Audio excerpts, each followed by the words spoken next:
శోకమే తల్లి, తట్టుకోని బాధలే తల్లి, అప్పులెక్కువైనవి తల్లి, అందుకే అమ్ముకుంటున్నా నిన్ను.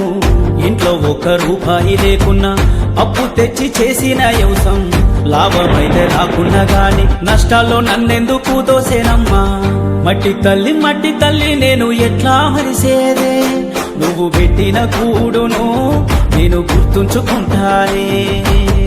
మట్టి తల్లి నీకు ఎట్లా చెప్పేదే, నేను సచిన నీలోనే నన్ను దాసుకోవాలని.